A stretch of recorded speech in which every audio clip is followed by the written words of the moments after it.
karya Timothy D. Walker. Buku ini membahas soal sistem edukasi di Finlandia yang mengagumkan. Pada tahun 2001, seorang anak berumur 15 tahun di Finlandia meraih skor tertinggi dalam tes PISA, Program for International Student Assessment. Sebagai informasi, PISA adalah tes untuk mengukur kemampuan berpikir kritis dalam hal sains, matematika, dan membaca. Menariknya, sistem edukasi di Finlandia cukup unik. Walaupun hari belajarnya sedikit dan jumlah PR-nya nggak banyak, tapi mampu menghasilkan murid dengan hasil PISA yang tinggi. Tim merupakan seorang guru di Amerika Serikat, dan suatu ketika dia pindah untuk mengajar murid kelas 5 di sekolah negeri di Helsinki, ibu kota Finlandia. Di sana dia menemukan rahasia apa yang membedakan anak Finlandia dengan anak dari negara lain, yaitu pada sistem yang mengutamakan kebahagiaan dalam belajar. Saya merangkumnya menjadi 3 poin menarik dari buku ini. Yang pertama, kesejahteraan anak yang utama.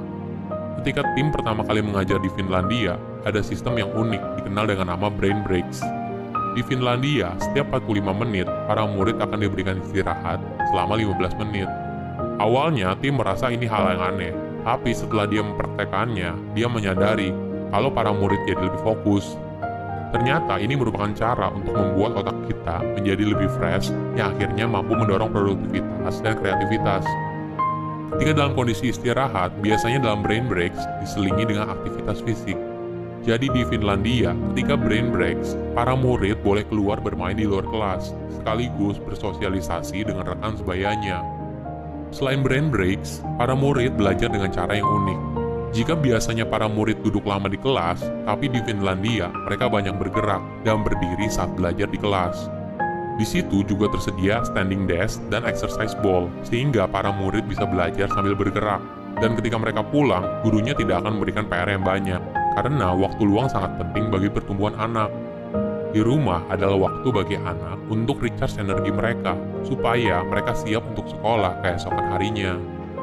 Kedua, hubungan antara guru dan murid. Di Finlandia, jumlah murid di setiap kelas tidaklah banyak, sehingga setiap guru didorong untuk mengenal muridnya satu persatu. Dia mencontohkan kalau dia selalu menyapa muridnya setiap pagi dan saat mau pulang. Dia juga rutin makan siang bersama muridnya untuk membangun hubungan yang akrab. Kadang dia juga melakukan kunjungan ke rumah muridnya untuk bertemu dengan orang tua murid tersebut. Semua ini dilakukan agar guru dapat memahami anak didiknya, sehingga dapat membantu mereka dalam belajar. Tidak jarang juga guru di Finlandia bermain dengan muridnya. Salah satu yang bisa dicoba yaitu Human Bingo. Permainan ini bisa jadi icebreaker yang seru. Cara mainnya yaitu mencari orang yang punya deskripsi yang sesuai dengan yang ditulis di dalam kotak bingo tersebut. Tujuan dari permainan ini adalah agar setiap orang bisa berkenalan dan mengetahui hal unik dari teman sekelasnya. Kegiatan ini sangat penting di awal ketika masuk ajaran baru. Di saat itulah fokus utamanya adalah membangun hubungan yang erat antara guru dan murid. Ketiga, berikan kebebasan pada murid. Riset menyarankan kalau rasa kebebasan adalah resep utama dalam hal kebahagiaan. Guru harus memberikan kesempatan pada muridnya untuk menunjukkan hal apa yang sudah dipelajari sebelumnya. Kebebasan ini memberikan ruang pada murid untuk berkreasi dan bertumbuh. Awalnya, tim ragu untuk memberikan ruang pada muridnya. Tapi dia berubah pikiran setelah dia melihat muridnya mampu menjalankan penjualan kue sendiri sebagai salah satu proyek kelas. Memang tidak semua murid bisa mandiri, ada beberapa yang kesulitan. Tapi dengan memberikan kesempatan kepada murid yang mandiri untuk bertanggung jawab, tim bisa fokus untuk membantu murid yang kesulitan. Kebebasan bisa juga diartikan sebagai memberikan pilihan kepada para murid.